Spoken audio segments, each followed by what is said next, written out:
In this lecture, we will discuss theorem of parallel axis. In last lecture, we have seen that perpendicular axis theorem, if this is the x-axis, this is the y-axis, and this is the z-axis, and if we know moment of inertia about x-axis, if we know moment of inertia about y-axis, then we can find moment of inertia about z-axis by using perpendicular axis theorem. आणि तो होता moment of inertia about z-axis is equal to moment of inertia about x-axis plus moment of inertia about y-axis. या दोन moment of inertia आपल्याला माहित असतील तर आपण थर्ड ॲक्सिस ला मोमेंट ऑफ इनर्शिया त्या बॉडीचा फाइंड करू शकतो बाय युजिंग दिस थेरम. त्यासाठी एक्स वाय झेड ह्या तिन्ही ॲक्सिस एकमेकांना कशा असल्या पाहिजेत, mutually perpendicular to each other. हा होता perpendicular axis theorem. Now see theorem of parallel axis. एक प्लेन बॉडी कन्सिडर करा किंवा plane lamina. This is the centre of this body. A line passing through this center is called as centroidal axis. Line passing through this body or through this center is called as centroidal axis. So, आणि आपल्याला हे माहित आहे एखादी body जेव्हा आपण फिरवतो तेव्हा ती फिरवणं कुठल्या पोझिशनवरून कठीण जातं आणि कुठल्या पोझिशनवरून सोपं जातं. जेव्हा आपण कुठलीही बॉडी या पॉइंटच्या अराउंड फिरवत असतो त्यावेळेस ती इझिली रोटेट होत असते. We can rotate this object easily around this axis at this axis, but we cannot rotate the same object about this axis. So say AB axis which is parallel to this centroidal axis. तर पहा, so we can rotate this object easily at this axis and we cannot rotate this object easily at this axis. So consider moment of inertia about this axis is I AB and moment of inertia about this axis I G or I C M, center of mass or geometrical center. आणि ही axis आणि ही axis एकमेकांना कशी असली पाहिजे, parallel. So AB and this G should be parallel. तेव्हाच आपण म्हणू शकतो थेरम ऑफ पॅरलल ॲक्सिस. आणि हा थेरम यूज करत असताना, अप्लाय करत असताना लक्षात ठेवायचं आहे की ह्या दोन ॲक्सिस एकमेकांना पॅरलल असल्या पाहिजेत, अन्यथा तुम्ही हा थेरम यूज करू शकणार नाही. Please note this point. Now see, आपण या ॲक्सिसच्या भोवती हा ऑब्जेक्ट फिरवू शकतो आणि या ॲक्सिसच्या भोवती हा ऑब्जेक्ट इझिली फिरवू शकत नाही. तर पहा, moment of inertia that is IAB is more and moment of inertia about this axis IG is less. म्हणजे जिथे मोमेंट ऑफ इनर्शिया कमी असेल त्या ॲक्सिस भोवती हा ऑब्जेक्ट आपण इझिली फिरवू शकतो आणि जिथे मोमेंट ऑफ इनर्शिया जास्त असेल तिथे हा ऑब्जेक्ट आपण इझिली फिरवू शकत नाहीये. या दोन कन्सेप्ट लक्षात ठेवा. Now consider a particle at point P having mass dm.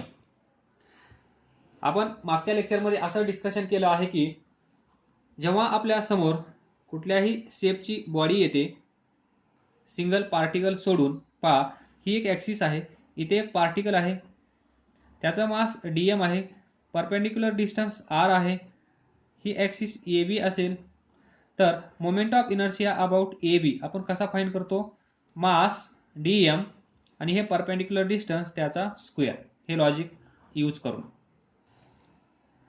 पण इथे एक बॉडी आहे, ती पार्टिकल नाहीये. अशा वेळेस आपण काय करतो, त्या बॉडीचा एक छोटासा पार्टिकल आपण कन्सिडर करतो आणि तो आपण इथे केला आहे dm. तर या dm चं या ऍक्सिस पासून हे डिस्टन्स असेल x आणि हे डिस्टन्स असेल h. Let h be perpendicular distance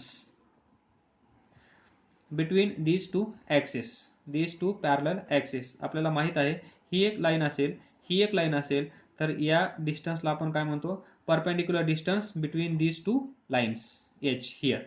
हे हॉरिझॉन्टल आहेत, हे व्हर्टिकल आहेत. तर पहा, and x be the distance of this mass from centroidal axis. x be distance of mass dm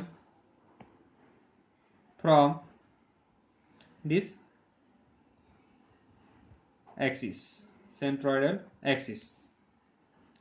तर पहा, now we will calculate moment of inertia for this single particle. We have considered a single particle of this body. तर पहा इथे first consider this axis G, this particle P here having mass dm, and what is perpendicular distance between this axis and this particle, x. Perpendicular distance between this axis and this mass dm. तर by using this logic we can calculate moment of inertia of this mass about this given axis. So पहा इथे please note here, आपण हा single particle consider केला आहे. या बॉडीचा मास समजा m असेल, तर त्या m मास पैकी आपण छोटासा मास dm कन्सिडर केला आहे. तर छोट्याशा dm मासमुळे जो मोमेंट ऑफ इनर्शिया असेल तो कसा असेल, छोटासा. So here we will add dig, छोटासा मास, छोटासा moment of inertia. So dig is equal to mass dm and this perpendicular distance square. हा भेटला एका पार्टिकलचा मोमेंट ऑफ इनर्शिया. आपल्याला पाहिजे या टोटल बॉडीचा moment of inertia about this centroidal axis. तर कसा फाइंड कराल, by taking integration dig is equal to integration dm x square. Left साइडला काय येईल, integration ig is equal to integration of dm x square. So write down here ig is equal to integration of dm x square, equation number 1. आतापर्यंत आपण ही जी axis आहे जी या बॉडीच्या centre मधून जात आहे आणि तो जो पार्टिकल आहे, या पार्टिकल मुळे होणार मोमेंट ऑफ इनर्शिया आपण फाइंड केला आणि त्याचं इंटिग्रेशन घेऊन टोटल बॉडीचा मोमेंट ऑफ इनर्शिया आपण फाइंड केला. त्याला आपण इक्वेशन नंबर 1 नाव दिलं. Next consider this axis. Consider this axis which is parallel to this geometrical axis. या दोन ऍक्सिस एकमेकांना पॅरलल असल्या पाहिजेत. Please note that. पहा दिस ऍक्सिस ए बी, त्यानंतर या ऍक्सिस पासून हा पार्टिकल इथे आहे पी, त्याचं मास dm आहे. तर परपेंडिक्युलर डिस्टन्स दिस किती असेल, हे h आहे plus x, that is h plus x, perpendicular distance between this axis and this particle. Again we can use this simple logic, that is calculation of moment of inertia for single particle system. तर या बॉडीचा moment of inertia या ॲक्सिसला काढण्यासाठी आपण एक छोटासा particle consider केला आणि या छोट्याशा पार्टिकलचा मोमेंट ऑफ इनर्शिया आपण फाइंड करत आहोत. मग या छोट्याशा पार्टिकलमुळे जो मोमेंट ऑफ इनर्शिया असेल तो कसा असेल, छोटासा. So D I A B, A B म्हणजे काय, ॲट गिवन लाईन या ॲक्सिसला आपण मोमेंट ऑफ इनर्शिया फाइंड करत आहोत, तो इथे लिहिणार. D I B is equal to काय असतो, mass D M into perpendicular distance square H plus X चा स्क्वेअर. हा झाला एका सिंगल पार्टिकलचा मोमेंट ऑफ इनर्शिया. आपल्याला पाहिजे टोटल बॉडीचा मोमेंट ऑफ इनर्शिया. तर आपण काय करणार, integration technique. So integration on both side A B is equal to integration D M H plus X bracket square.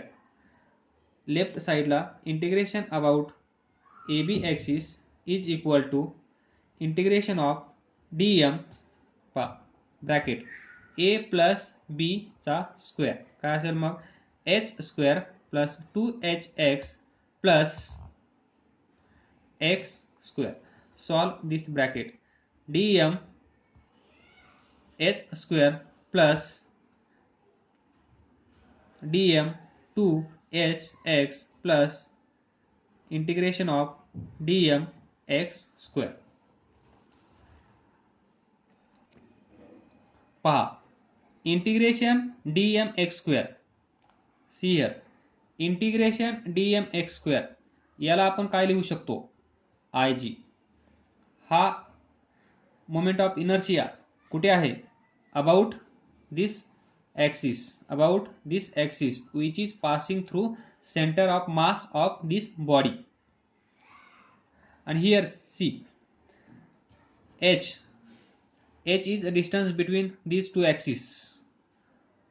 हे h या केसमध्ये चेंज होणार नाही, या केसमध्ये हे h कॉन्स्टंट असेल, त्यामुळे h स्क्वेअर बाहेर ब्रॅकेटमध्ये dm plus integration of dm 2hx plus याच्या जागेवर आपण काय लिहू शकतो, ig. तर पहा, dm इथे लक्ष द्या, इंटिग्रेशन ऑफ dm म्हणजे इंटिग्रेशन म्हणजेच काय असतं, addition. dm plus dm plus dm plus dm plus dm plus dash dash dash dash plus dm last n. म्हणजे ही बॉडी किती पार्टिकल पासून बनली आहे तेवढ्या पार्टिकल्स आपल्याला ऍड करावे लागतील. आपण त्यापैकी एकच पार्टिकल इथे कन्सिडर केला आहे, dm. असे सर्व dm ऍड केल्यानंतर तुम्हाला काय भेटेल, total mass of this body m. म्हणून आपण याला लिहू शकतो टोटल मास m. तर पहा, h स्क्वेअर याच्या जागेवर आपण लिहू शकतो m प्लस हा i g प्लस हा इंटिग्रेशन dm 2hx. आपलं 90% काम झालेलं आहे. पहा, ig इथे लिहा प्लस हा m h स्क्वेअर असा लिहा plus integration of dm 2hx. तर पहा, याला थोडंसं आपण सॉल्व करूया. तर पहा, 2 is constant, h distance between these two axis constant, याला बाहेर घ्या, plus 2h integration of dmx. Now see dmx काय असतं ते पहा. पहा, समजण्याचा प्रयत्न करा. Otherwise we can say it is 0. हे 0 का? त्याचा आन्सर पहा. समजा इथे एक पायवोट आहे, इथे एक बॉय बसला आहे, इथे एक बॉय बसला आहे. या दोघांचं याचं मास m आहे, याचं मास m आहे, दोघांचं मास सेम आहे. इथून याचं डिस्टन्स r आहे, इथून याचं डिस्टन्स r आहे. काय असेल सिच्युएशन? बॅलन्स. बरोबर. डिस्टन्स सेम, इकडे पण डिस्टन्स तेच, दोघांचा मास सेम असेल तर काय असेल? हा इकडे याच्यामुळे असा टॉर्क क्रिएट होईल, याच्यामुळे असा टॉर्क क्रिएट होईल. याला म्हणतो आपण moment of mass. Moment of मास. तर पहा, m इंटू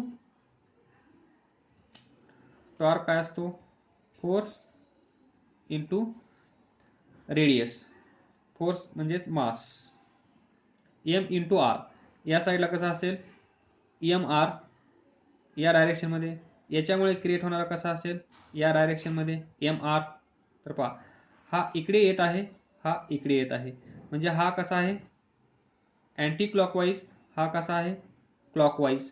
एक अँटी क्लॉकवाईज टॉर्क तयार करत आहे, दुसरा त्याच्या अपोजिट क्रिएट करत आहे. म्हणजे दोघं एकमेकांना बॅलन्स करत आहेत. त्यामुळेच आपण म्हणतो दिस सिच्युएशन इज बॅलन्स. तर पहा, सेकंड एक्झाम्पल. हा सेंटर आहे, centre of mass of body. या साईडला एक पार्टिकल, याच्या अपोजिट साईडला इथे एक पार्टिकल. याचं मास dm, याचं मास dm, याचं डिस्टन्स r, याचं डिस्टन्स r. तर पहा, याचं इक्वेशन आपण कसं लिहितो?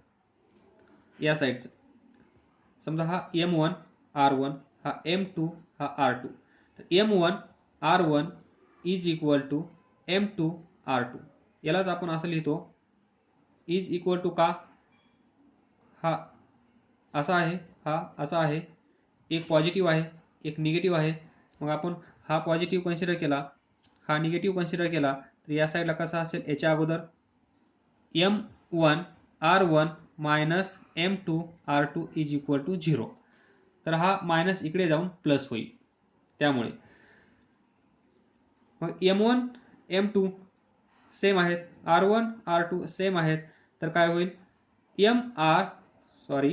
mr minus mr is equal to 0. म्हणून हा 0 होतो. इथे पहा, dm म्हणजे काय आहे? मास. या मासला कोण मल्टिप्लाय करत आहे? x. इथे पहा, फिगर मध्ये पहा, dm mass into its distance from this point. याच्या अपोजिट डायरेक्शन मध्ये इथे मास असेल, तो असा टॉर्क क्रिएट करेल, हा असा क्रिएट करेल. हे दोघं एकमेकांना बॅलन्स करतील. आणि सेंटर ऑफ मास मध्ये पहा, जेव्हा सेंटर ऑफ मास हा असेल, इकडे dm मास असेल, त्याच्या अपोजिट साईडला dm मास असेल, दोघांचा डिस्टन्स सेम असेल, तर या केसमध्ये summation of mi xi, sorry इथे काय आहे? ri. Summation of mi ri is equal to 0. Summation of जेवढे, हा छोटासा एक पार्टिकल आहे मास, असे भरपूर सारे मास आहेत, म्हणून mi सर्वांची सम करायची आणि त्यांचं परपेंडिक्युलर डिस्टन्स, या सेंटर पासून असणारा डिस्टन्स, या दोघांचा प्रोडक्ट घ्यायचा, त्यांची सम करायची आणि ती कशी असेल? 0 सेंटर ऑफ मास मध्ये. Centre of mass. तर पहा, त्यानंतर या बॉडीचा इथला पार्टिकल घ्या, हा पार्टिकल घ्या. हे दोन एकमेकांना या केसनुसार 0 होतील. हा पार्टिकल इथं घ्या, त्याच्या अपोजिट डायरेक्शन मध्ये इथं पार्टिकल घ्या, डिस्टन्स सेम आहे. दोघांचं मास, याचं dm, याचं dm, mr मायनस 0. त्यानंतर इथे मास कन्सिडर करा, त्याच्या अपोजिट डायरेक्शनमध्ये इथे कन्सिडर करा, याचं मास dm, याचं मास dm, हे डिस्टन्स r, हे डिस्टन्स r, तर दोघांमुळे होणारा टॉर्क म्हणजेच ही केस बॅलन्स होण्यासाठी m1 r1 is equal to m2 r2 असलाच पाहिजे. या केसमध्ये काय होतं, सम ऑफ दिस इज 0 आणि याला आपण म्हणतो मोमेंट ऑफ मास. इथे आपण टॉपिक मध्ये काय डिस्कस करत आहोत, मोमेंट ऑफ इनर्शिया. त्याच्या अगोदर असतो मोमेंट ऑफ मास आणि या मोमेंट ऑफ मासला या r नी मल्टिप्लाय केल्यानंतर आपल्याला भेटतो moment of inertia mr square. पहा mr स्क्वेअर म्हणजे mr स्क्वेअर कुठून येत आहे, मोमेंट ऑफ मास तिथून. आणि हे मोमेंट ऑफ मास या केसमध्ये सेंटर ऑफ मास मध्ये 0 होतात. म्हणजे हे एक सिच्युएशन असेल, अशा भरपूर साऱ्या सिच्युएशन्स असतील, जेवढे पार्टिकल्स असतील तेवढ्या सिच्युएशन असतील. म्हणून इथे पहा इंटिग्रेशन साइन आला आहे. इंटिग्रेशन म्हणजेच दिस सम ॲडिशन ऑफ ऑल दिस. हा छोटासा आहे. जर टोटल मास असेल m, डिस्टन्स x, तर हा असेल 0. पण इथे आपण एक छोटासा पार्टिकल कन्सिडर केला dm, त्याचं डिस्टन्स x आणि असे भरपूर सारे असतील म्हणून इंटिग्रेशन आणि या सर्वांची सम 0, म्हणून ही टर्म 0. हे समजलं नसेल तर विचारा, अदरवाइज ही सिच्युएशन तर तुम्हाला समजलीच असेल. डिस्टन्स सेम आहे, या साईडला डिस्टन्स सेम आहे, याचं मास सेम आहे, तर हा बॅलन्स कंडिशन मध्ये असेल. म्हणजेच या साईडचं moment of mass is equal to या साईडचं मोमेंट ऑफ मास सेम असतील आणि ते फायनली एकमेकांना काउंटरॅक्ट करून बॅलन्स होतील म्हणजेच 0.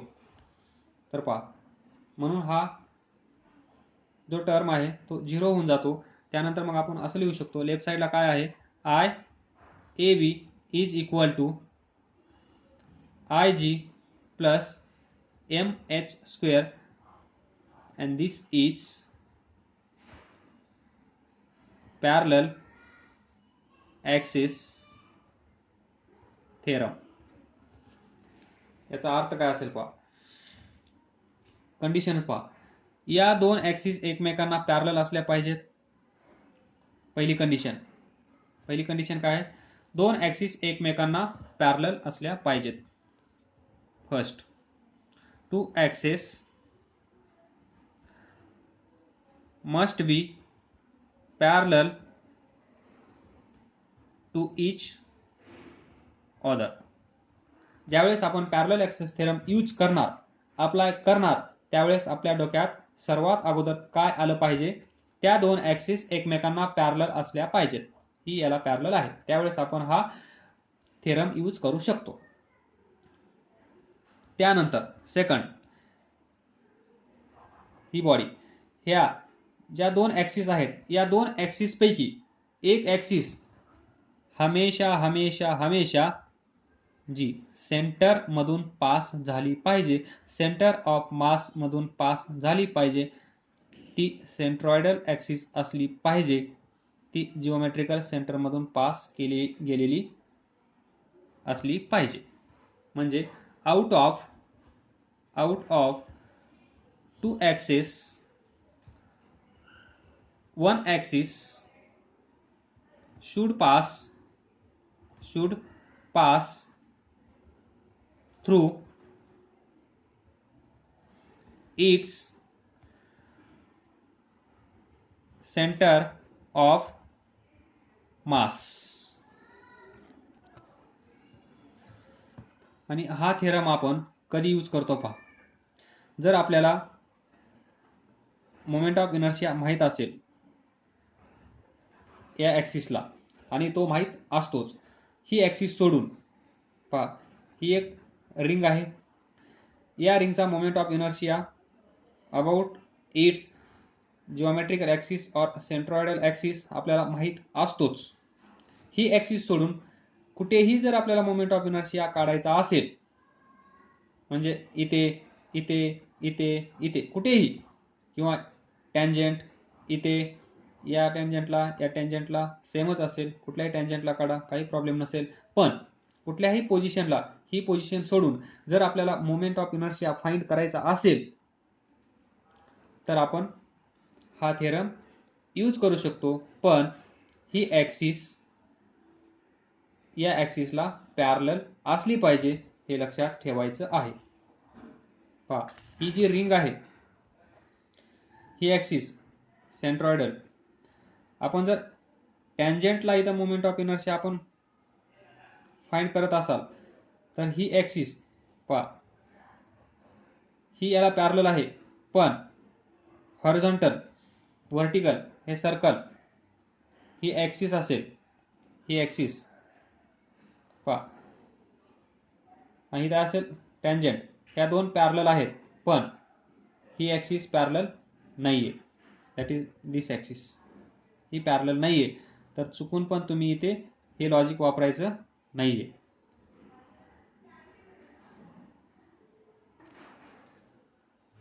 Next conclusion C.